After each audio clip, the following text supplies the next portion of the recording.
14장 1절 말씀 제가 먼저 봉독합니다. 삼손이 딥나에 내려가서 거기서 블레셋 사람의 딸들 중에서 한 여자를 보고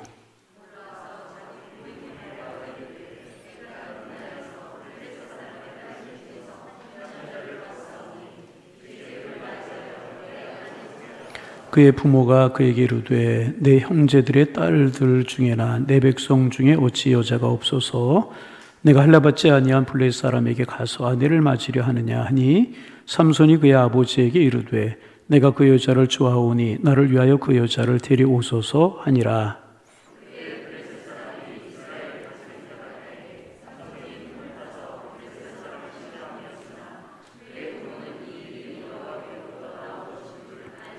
삼손이 그의 부모와 함께 딥나에 내려가 딥나의 포도원에 이른즉 젊은 사자가 그를 보고 소리 지르는지라.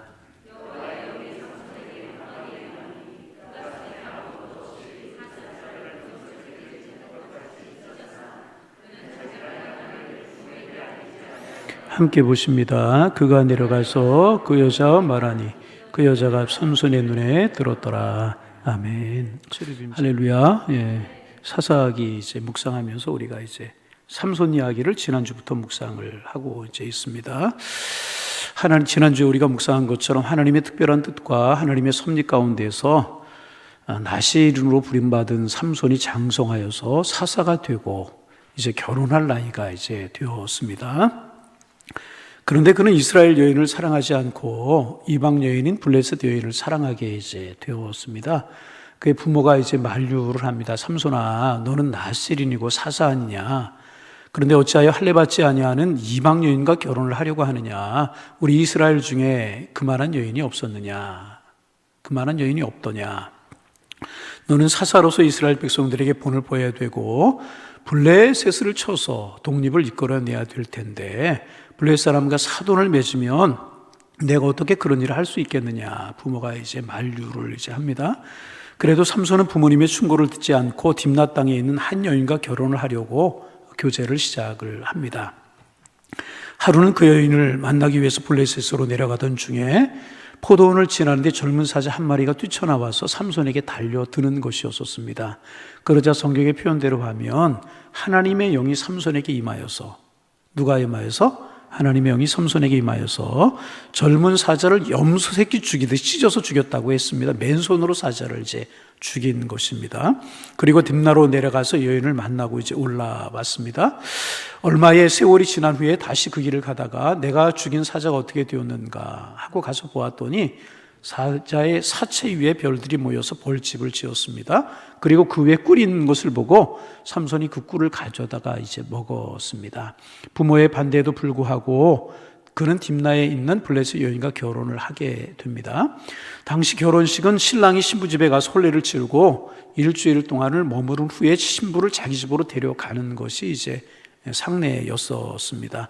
신부 집에 일주일을 머물면서 친척들과 친구들이 모여서 같이 축하의 시간을 갖고 석별을 나누는 그런 관습이 그들에게 이제 있었던 것입니다.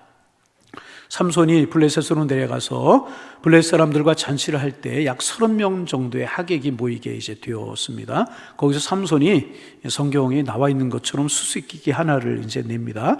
본문 14절은 이렇게 삼손의 수수께끼를 기록하고 있습니다. 14절 말씀을 같이 한번 소리내어 읽어보겠습니다.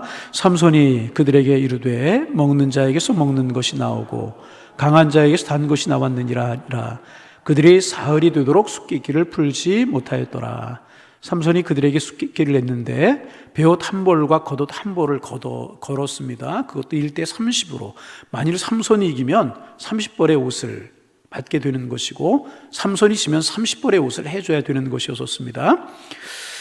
1대 30으로 그렇게 이제 내기를 한 것입니다. 이 베옷 한 벌과 겉옷 한 벌이라고 하는 것은 당시의 남자의 정장 한 벌이었다고 이제 그래요. 오늘날로 말하면 남자 양복 한 벌을 말하는 것입니다.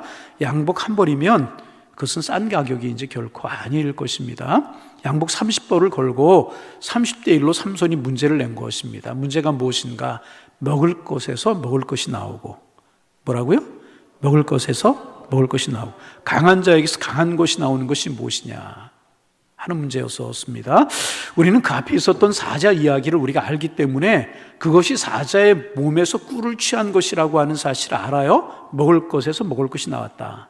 사자를 말하는 것이잖아요. 사자 먹으면 사자 고기를 먹는 사람들도 있다고 그래요. 그런데 그 사자에게서 꿀이 나왔다는 것입니다. 그리고 강한 것에서 단 것이 나왔다. 사자는 맹수의 왕이잖아요. 가장 강한 것에서 단 것이 나왔다. 꿀이 나왔다는 그런 이야기잖아요. 그래서 우리는 이제 사자 이야기를 알기 때문에 이게 무슨 이야기인 줄 압니다. 그러나 블레셋 사람들은 알 리가 없었습니다. 그리고 이제 약속한 지 일주일의 시간이 점점 다가옵니다. 그리고 마지막 날 저녁이 되자 블레셋 사람들이 다 여인의 집으로 몰려 이제 갑니다. 그들이 삼손의 부인과 장인과 장모를 불러서 말합니다. 이것은 틀림없이 너희들이 짜고 우리들을 벗겨먹기 위해서, 우리를 골탕 먹기 위해서 한 짓이다. 도대체 듣지도 못하고 보지도 못한 이 수수께끼를 어떻게 푼다는 말이냐. 이것은 너희가 삼손과 짜고 우리의 옷을 강탈하려고, 우리의 옷을 뺏으려고 한 짓이기 때문에 우리 가만히 있지 않겠다. 내일까지 이 문제의 해답을 알아서 우리에게 알려달라. 그렇지 않으면 너희 집을 불을 확 살라버리겠다. 그렇게 이야기를 이제 합니다. 그 말에 삼손의 부인 딥나의 여인이 그날 밤에 삼손에게 이제 애원을 이제 합니다. 당신이 나를 사랑하나요? 사랑한다면 내게 비밀을 말해 주십시오. 부부간에 비밀이 있습니까? 있으면 안 되잖아요. 힌트만이라도 알려주세요. 내가 절대로 다른 사람들에게, 특별히 저 사람들에게 말하지 않겠습니다. 밤새도록 삼손을 이제 조르게 됩니다. 결국 삼손이 답을 말해줍니다. 그러자 그 답을 가지고 가서 블레셋 사람들에게 이야기를 이제 합니다. 마지막 날이 되어서 블레셋 사람들이 말합니다. 이것은 사자에게서 꿀을 취한 것입니다. 정답을 알아버리고 만 것이죠. 그래서 삼손이 불같이 화를 내면서 18절에 이렇게 이야기를 합니다. 18절 화면 보면서 같이 한번 읽어봅니다. 삼손이 그들에게 이르되 너희가 내 암송아지로 밭갈지 아니하였더라면 내 수수께끼를 능히 풀지 못하였으리라 하니라. 재미나는 표현을 삼손이 쓰고 있어요. 너희가 내 아내를 꼬여서 답을 알아냈다라고 하는 말을 내 암송아지로 밭갈지 아니하였더라면, 그런 표현을 이제 쓰게 되는 것입니다. 너희가 내 아내를 협박해서 그 답을 알아낸 것이 아니냐? 그러니 이것은 무효다. 그러나 약속은 약속이기 때문에 내가 옷 30벌을 주겠다 그러면서 옷 30벌을 그들에게 던져줍니다. 그리고 그들을 그날 다 죽여버리고 말아요. 그리고 화가 나서 자기의 부모의 집으로 올라가 버리고 맙니다. 그러자 블레셋 사람들도 화가 나서 삼손의 부인을 강제로 끌어다가 삼손의 친구에게 부인으로 이제 줘버리고 이제 맙니다.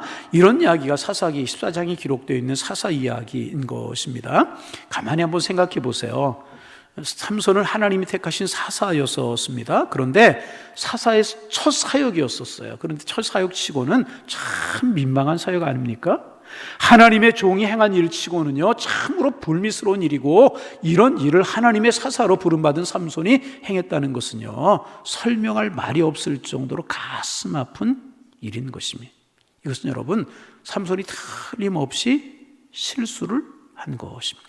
그의 미성숙함이, 그의 성숙하지 못한 그런 모습이 이런 끔찍한 일을 저지르게 되었다는 것입니다. 우리의 성경을 보면서 이제 이런 내용들을 볼 수가 있는데, 성경은 잘한 것만 기록하고 있지 않아요. 하나님의 사람이 실수한 것도 기록하고 이제 있어요. 그것은 잘한 것을 보고는 배우라는 것이고, 잘못한 것을 보고도 마음의 교훈을 삼고 반성하라고 하는 뜻이 그 속에 담겨져 있는 것입니다. 그러게 여러분, 오늘 이제 우리가 이 사사기 14장을 묵상하면서 삼손의 실수를 보면서, 하나님의 사람의 실수를 보면서 나에게는 이런 실수가 없는지 하나님 말씀 앞에서 우리 자신을 돌아보는 시간이 이제 될 수 있어야 될 것입니다. 그러면 삼손이 미성숙하여 저지른 실수가 무엇인가 우리가 구체적으로 좀 살펴보도록 하겠습니다. 첫째는 삼손은 중요한 일을 결정하면서 하나님의 뜻보다는 내 감정을 우선했다는 거예요. 하나님의 뜻보다는요 내 감정을 우선했다는 거예요. 그의 첫 번째 실수는요 자기 마음대로 결혼을 한 것입니다. 그는 하나님이 부르신 사사였고 나실인이었습니다. 머리끝부터 발끝까지 다 하나님께 속한 사람이었다는 것입니다. 그럼에도 불구하고 그는 자기 마음에 끌리는 대로, 자기 눈에 보기에 좋은 대로 이방 여인과 결혼해버리고 말았다는 거예요. 여러분, 하나님을 믿지 않는 사람은요 내 마음에 가는 대로 결혼해도 좋은 거예요. 내게 유익해 보이는 대로 해도 결정을 해도 좋습니다. 그러나 하나님을 믿는 사람은, 하나님을 내 인생의 주인으로 삼고 살아가는 사람은, 하나님이 내 인생의 주인이심을 믿는 사람이라고 하면 결혼을 할 때 이 사람이 내 마음에 드는가, 그것도 중요하지만은 그것보다는 이 사람과의 결합이 하나님께서 원하시는 것인가, 하나님이 기뻐하시는 것인가 하는 것을 먼저 물어야 되는 것입니다.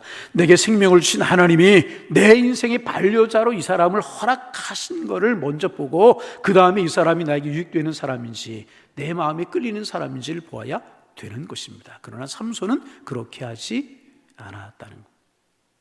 분명히 잘못된 결혼이었습니다. 블레셋을 쳐서 파해야 될 사람이 블레셋의 손에 암죄를 받고 있는 이스라엘 백성들을 블레셋 손에 구원해야 될 사람이 그 블레셋 사람과 사돈을 맺는 일은 틀림없이 잘못된 일이었었습니다. 하나님의 뜻을 묻지 않고 그 부모가 반대를 하고 하나님의 뜻에 맞지 않는 결혼을 자기 마음에 허용되는 대로 해버리고 말았다는 것입니다.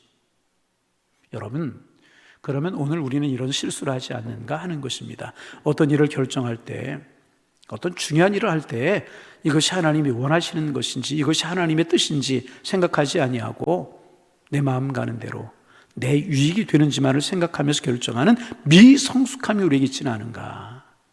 오늘 삼손의 실수는 하나님의 뜻보다 내 감정을 우선하여서 나온 것이라고 하는 그 사실을 우리가 기억해야 될 것입니다.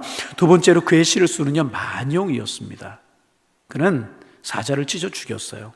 그리고 하나 자랑하고 싶었을 것입니다. 내가 이렇게 힘이 세다, 이렇게 대단한 사람이다 하는 것을 자랑하고 싶었을 것입니다. 그런데 그는 이 자랑을 시기와 장소와 방식을 잘못 택해서 자랑해버리고 말았다는 것입니다.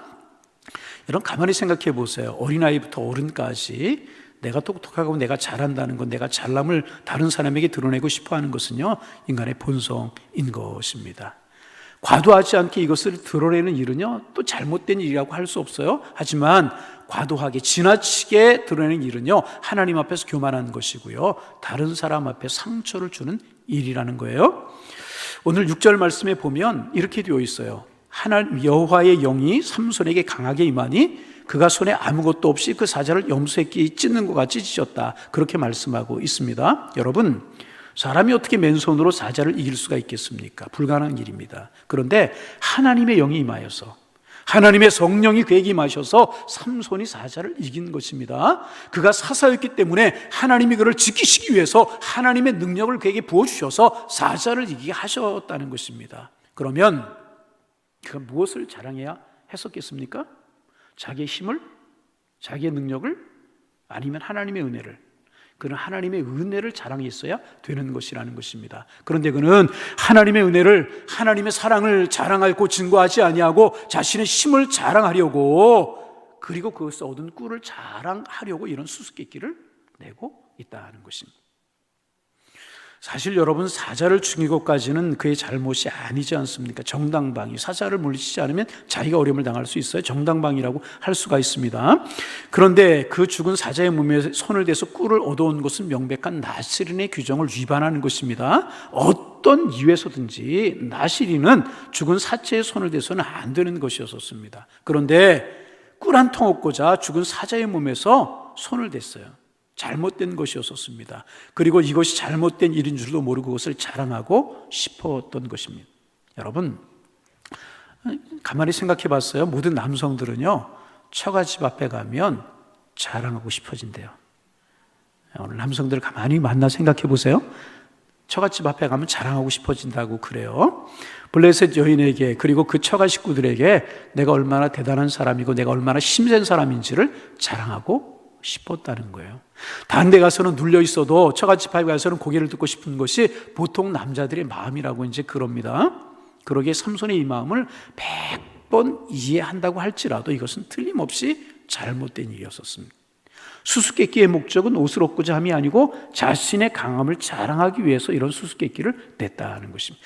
그리고 거기서 꿀을 얻었다는 것을 자랑하기 위함이었다는 것입니다. 그래서 여러분, 기억해야 될 것이 있어요. 한번 따라서 보실까요? 지나침은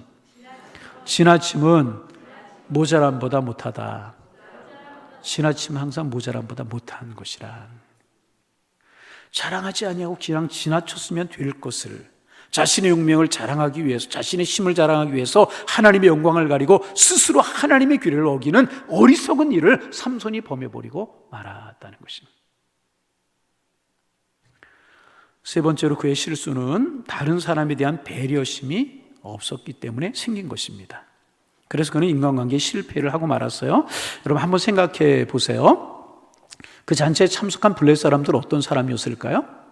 30명 정도가 참석했다고 성경에 그랬는데 그 삼손과 딥나이온의 결혼식에 참석한 이 사람들이 어떤 사람들이었겠습니까? 주로 처갓집 식구들이거나 신부의 가까운 친구나 친척들 아니었겠습니까?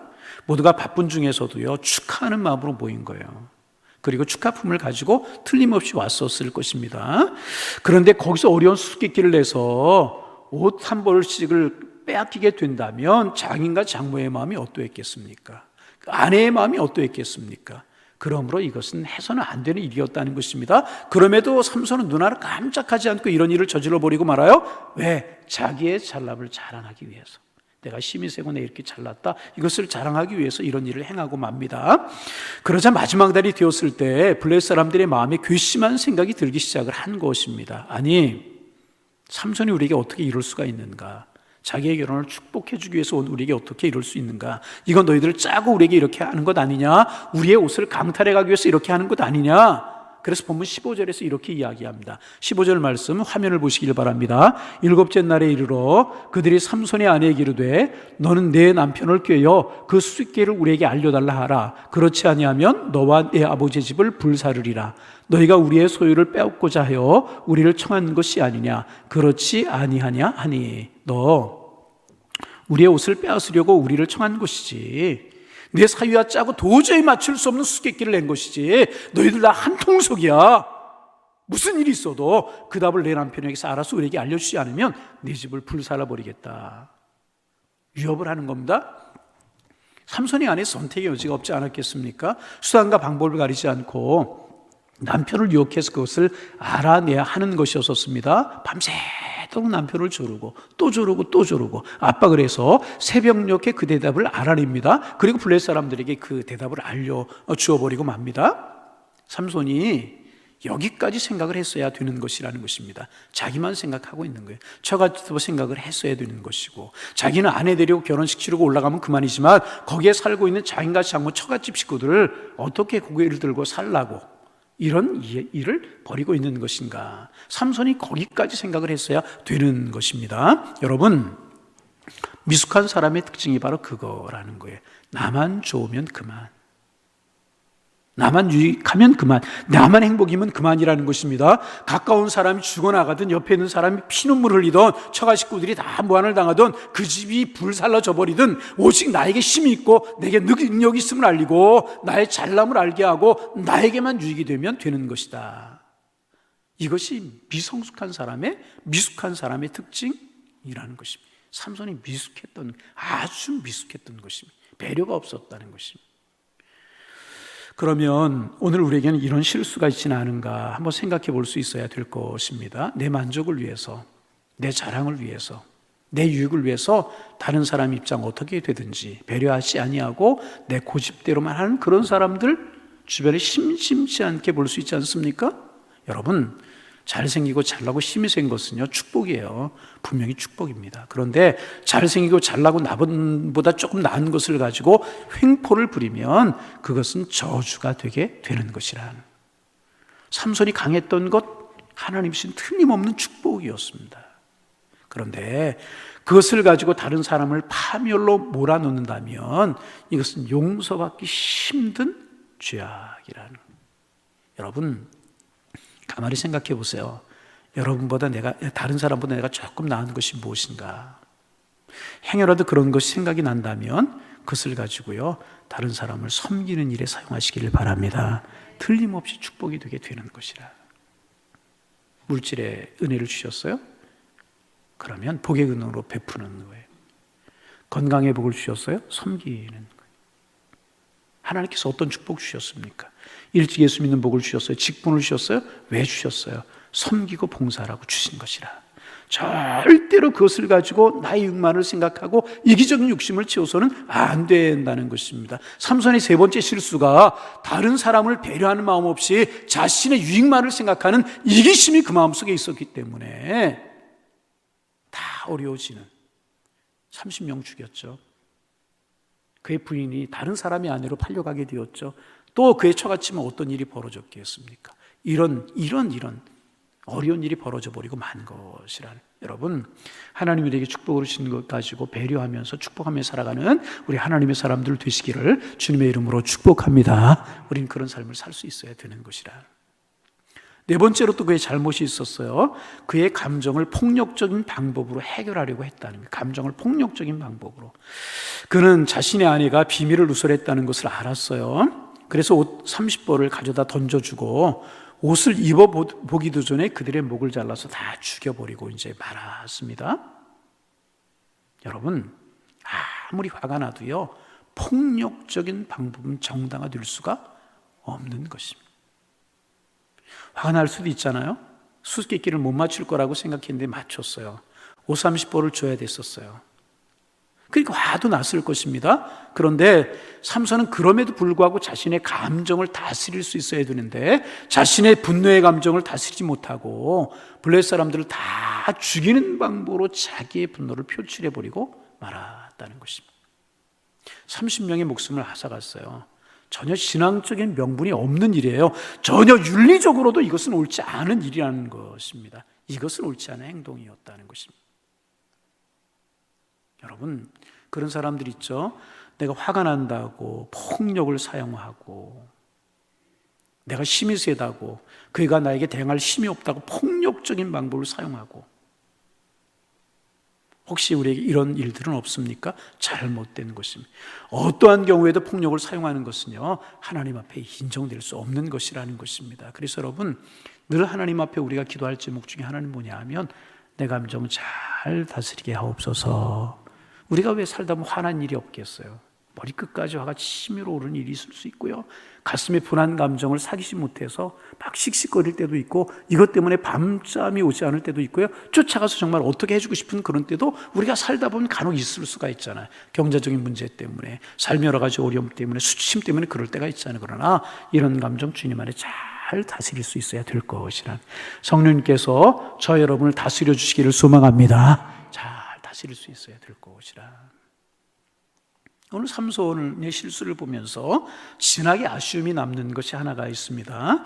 중간중간 보면은요, 이 삼손이 자기의 실수를 돌이킬 수 있는 기회가 있었어요. 돌이킬 수 있는 기회가 있었어요. 그런데 삼손은 그 기회를 다 놓쳐버리고 말았다는 거예요. 먼저 보세요. 그가 블레셋 여인을 사랑했어요. 결혼하려고 할 때 그의 부모가 만류했잖아요. 너는 나실인이야. 너는 사사야. 이스라엘 백성들을 블레셋 손에서 구원해드릴 내가 그 블레셋 여인과 결혼하는 것은 하나님의 뜻이 아니야. 이렇게 부모가 그를 만류했을 때 이 결혼이 하나님의 뜻에 합당한 것인가를 한번 생각해 보았다면 이 불행한 일은 없었을 것이란, 30명을 학살한 일도 없었고요, 그의 첫사랑의 실패도 없었을 것이라는 것입니다.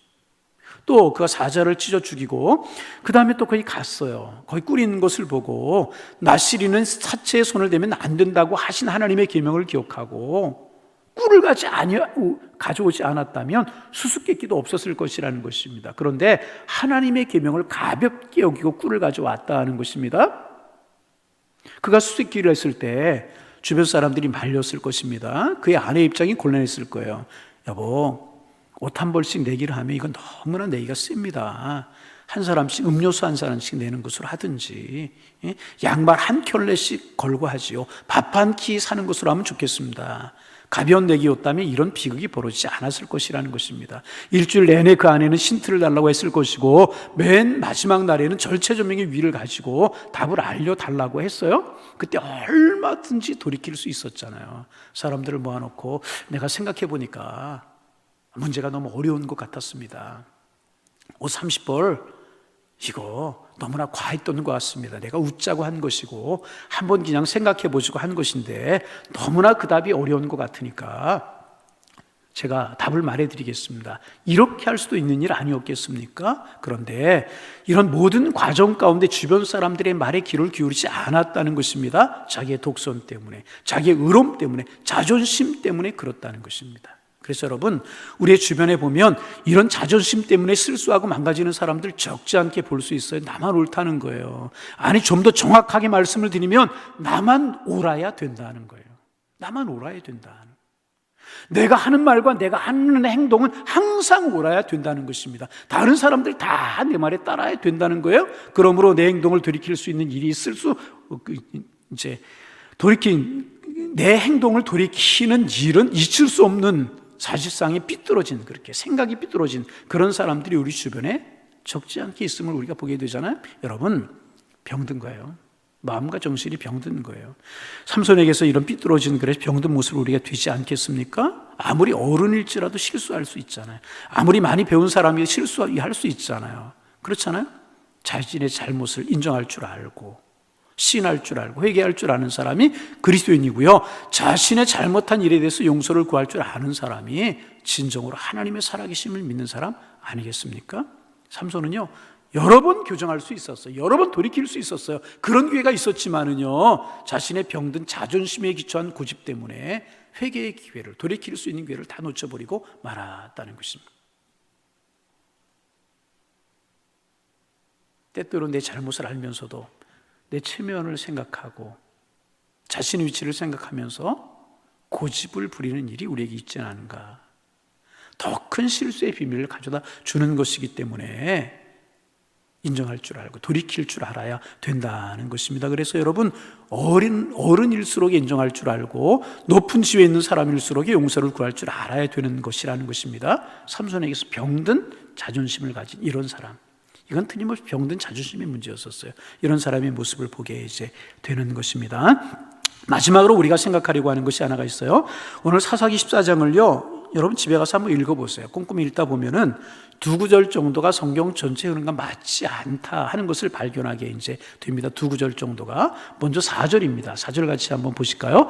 그때 블레셋 사람이 이스라엘을 다스린 까닭에 삼손이 틈을 타서 블레셋 사람을 치러 함이었으나 그의 부모는 이 일이 여호와께로부터 나온 것인 줄 알지 못하였더라. 그의 부모가 삼손이 이방 여인과 결혼하는 것을 반대한 후에 바로 나온 말씀이 뭐냐면, 이 일은 여호와께로부터 나온 것이다, 그런 말씀이 있어요.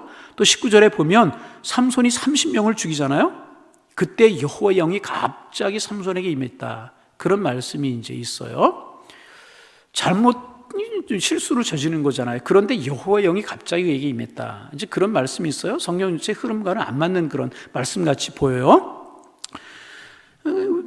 쭉 보험 말씀과 어울리지 않는 말씀처럼 보이고 이제 상치되는 것처럼 보여요. 그래서 이제 다수의 신학자들이 어떻게 이 말씀을 해석하느냐 하면, 이 말씀은 성경이 기록된 시점의 눈으로 봐야 된다, 그런 이야기를 이제 합니다. 무슨 말인가 하면, 삼손 이야기는요, 이 성경의 내용들이 대부분 그래요. 그 당시에 기록된 이 사사기에 있는 삼손 이야기만 보더라도 삼손 당시에 기록된 것이 아니었어요. 삼손이 죽은 지 적어도 50년, 60년 뒤에 사무엘 선자에 의해서 기록된 것이 사사기입니다. 삼손 이야기도 50년, 60년이 지난 다음에 사무엘 선자에 의해서 기록이 되었다는 것입니다. 그러니까 사무엘 선자가 사울 왕 시대에 50년 전, 60년 전 혹은 100년 전에 있었던 사사들의 이야기를 기록하면서 자료들을 모으고 전승들을 모으고 또 기도하는 가운데 하나님이 계시를 받아서 기록한 것이 지금 삼손 이야기고 사사기 이야기입니다.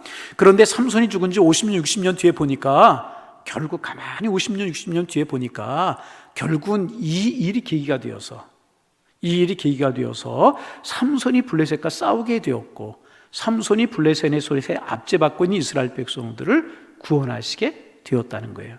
그러므로 이 삼손의 실수가 틀림없는 실수이지만은 이 삼손의 실수와 잘못이 전체적인 하나님의 뜻을 이루어가는데 하나님의 하나의 과정으로 사용이 되었다, 그렇게 이제 다수의 성경학자들이 이제 해석을 합니다. 다시 말하면 삼손이 실수가 없었다는 것이 결코 아니라는 것입니다. 삼손이 실수한 것이 틀림없이 맞아요. 감정 처리도 잘못했고 실수가 많았습니다. 그런데 여러분, 삼손이 아무리 감정적으로 했을지라도 혼자 30명의 사람을 이길 수가 있습니까?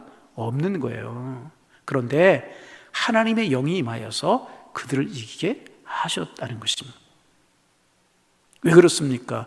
삼손이 실수했지만 삼손이 거기서 블레셋 사람들에게 봉변을 당하지 않고 죽지 않고 살아서 이루어야 될 일들이 많이 있었기 때문이라는 것입니다. 그래서 이 모든 일들을 지내놓고 나서 보니까 그때 그 싸움도 하나님이 지키셨고, 그 부모의 반대를 뿌리치고 고집부리고 결혼하는 것도 결국은 하나님의 일을 이루어 가시는 과정이 되었다, 그것이 후대의 성서학자들의 해석이라는 것입니다. 그러면 이것은 도대체 무엇을 말하는 것인가? 이런 것입니다. 하나님은요, 하나님의 사람이 실수까지라도, 뭐까지라도? 실수까지라도 품으시고요, 그 실수를 통하여서 합력하여 선을 이루시는 살아계신 하나님이시라는 거예요. 하나님의 사람은요, 하나님은요, 하나님의 사람이 실수했다고 절대로 버리지 않는, 고집 부린다고 버리지 않는다는 것입니다. 그리고 마침내 그것을 통해서도 하나님의 뜻을 이루어 가시는 위대하신 살아계신 능력의 주님이시라는 거예요. 그것을 우리가 이 삼손의 실수를 통해서 알 수가 있다는 것입니다. 그래서 삼손이 그 많은 실수가 있었지만 하나님은 그를 버리지 아니하시고 그를 회복시키시고요, 그를 교정시키시면서 마침내 블레셋에서 이스라엘 민족을 구원해야 하는 그의 사명을 이루게 이제 하셨다는 것입니다. 여러분, 오늘 우리가 하나님 앞에 나와서 내 죄를 고백하고 우리의 실수를 고백할 수 있는 이유가 바로 여기에 이제 있다는 것입니다. 하나님, 나는 삼손과 같습니다. 그래, 정말 중요한 결정을 내릴 때 하나님의 뜻을 묻기보다는 내 뜻을 우선했습니다. 하나님, 저는 삼손과 같이 사람들에게 나를 자랑하다가 이를 그리친 적이 아주 많이 있었습니다. 다른 사람 배려한 마음도 없고요, 내 유익과 내 이익만을 생각하여서 다른 사람에게 피해를 준 적도 많이 있었습니다. 폭력도 행한 적이 있고요, 실수도 많이 있어서 내 주변에 있는 사람들에게 어려움을 주고 내 주변을 사람들을 아프게 한 것도 사실입니다. 그러면서 우리가 그 다음에 할 수 있는 기도가 뭘까요? 주님, 고백하오니 용서하여 주옵소서. 그러면 주님 꾸짖지 아니하시고 내치지 아니하시고 그 허물을 용서하시고 우리를 받아주신다는 거예요. 그리고 마침내 우리의 허물을, 우리의 실수를 하나님이 교정시키시고 하나님이 회복시키셔서 우리를 통해서 하나님의 선한 뜻을 이루어 가신다는 거예요. 그래서 여러분, 오늘 성경 우리 가운데 그 일을 말씀하고 있다는 거예요. 우리 교회 이제 예배 가운데 요즘 그렇게 하는 교회들도 많이 있습니다만은 참회의 기도라고 하는 것이 있잖아요. 어떤 분들 그 참회 기도 좋다 그렇게 말씀하시는 분 참 많은데, 예배 시간에 꼭 참회 기도를 넣는 이유가 뭐냐 하면 우리 연약하잖아요. 한 주간 살다가 우리 삼손 같은 모습 많이 있잖아요. 상처 주고 아파 주고 교만하고 이기심 있고 참 그런 일들이 많이 있을 수 있잖아요. 하나님 앞에 말씀 듣고 하나님 앞에 예배하기 전에 하나님, 이런 허물을 주님 앞에 고백합니다. 그러면 하나님이 용서해 주실 것이라는 거예요. 그것을 합력하여 선으로 바꾸시는 분이 우리의 주님이시라고 하는 사실을 믿기에 우리 하나님 앞에 그런 기도하는 것이라. 여러분, 삼손 같은 사람이 우리도 이런 많은 실수, 이런 잘못이 있는 사람이 바로 우리예요. 그럼에도 불구하고 여러분, 우리 하나님은요, 삼손을 버리지 아니하셨어요. 우리 버리지 아니할 줄로 믿습니다. 삼손같이 하나님의 마음을 아프게 하는 사람이었고 하나님의 마음을 기쁘시게 못하는 우리였지만은, 우리가 하나님 앞에 내 마음 내려놓고 하나님의 도우심을 구하면 하나님 우리를 복되게 사용하실 줄로 믿습니다. 그래서 여러분, 우리를 그리스도의 향기로, 하나님의 영광을 드러내는 그리스도의 도구로, 하나님의 축복의 사람들로 하나님 우리를 쓰실 것이라는 거예요. 우리가 실수해도 하나님 우리를 버리시지 아니하시지만은 우리가 하나님 앞에 기쁨이 될 때 그 하나님은 기뻐하시면서 우리를 더 많은 곳에, 더 귀한 곳에 우리를 사용하실 것이라는. 여러분, 오늘 삼손의 실수를 보면서 내 실수를 보고 하나님 앞에 회개하고 날마다 성숙한 하나님의 사람의 삶의 자리로 나가셔서 우리 모두가 하나님 앞에 기쁨이 되고 그리스도의 향기가 되어서 복 있는 삶을 살아가는 하나님의 사람들 다 되실 수 있기를 주님의 이름으로 축원합니다. 축원합니다. 기도하겠습니다.